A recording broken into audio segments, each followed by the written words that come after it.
క్రీస్తునందున్న ప్రియులకు ప్రేమతో వందనాలు తెలియజేస్తున్నాను. అక్టోబర్ నెల 12వ తేదీ 2025. ఈరోజు దేవుడు మనకు చేస్తున్న వాగ్దానం ఏమిటనగా కీర్తనల గ్రంథము 37వ కీర్తన 5వ చరణం.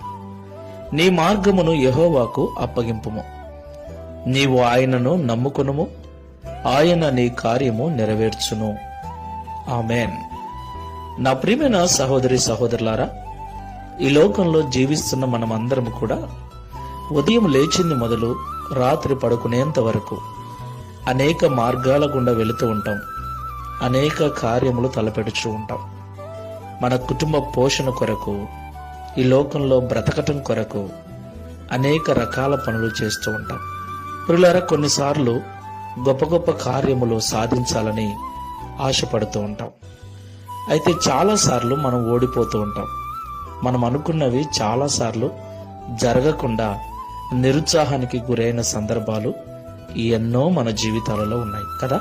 అయితే మన మార్గములను దేవునికి అప్పగించినప్పుడు మనము ఏ కార్యమైతే చేస్తూ ఉన్నామో ఆ కార్యమును దేవుడు జరిగిస్తాడని ఆయన మీద నమ్మకం పెట్టుకొని ప్రార్థనాపూర్వకంగా జీవించినప్పుడు దేవుడు తప్పకుండా మనము ఆశ కలిగి ఉన్న కార్యమును నెరవేరుస్తానని ఈ ఉదయకాల సమయంలో వాగ్దానం చేస్తున్నాడు. నా ప్రియమైన సహోదరి సహోదరులారా, నీ హృదయంలో నువ్వు అనుకుంటున్న కార్యమును, నువ్వు వెళుతున్న మార్గమును ప్రార్థనాపూర్వకంగా ప్రభువునకు అప్పగిస్తూ ఉన్నావా? ఎన్ని ఆటంకములు వచ్చినా, ఎలాంటి సమస్యలు ఎదురైనా నా దేవుడు ఈ కార్యమును నెరవేరుస్తాడు అన్న నమ్మకము నీలో ఉందా? అలాగైతే భయపడొద్దు.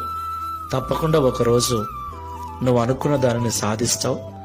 నీవు Download ShareChat.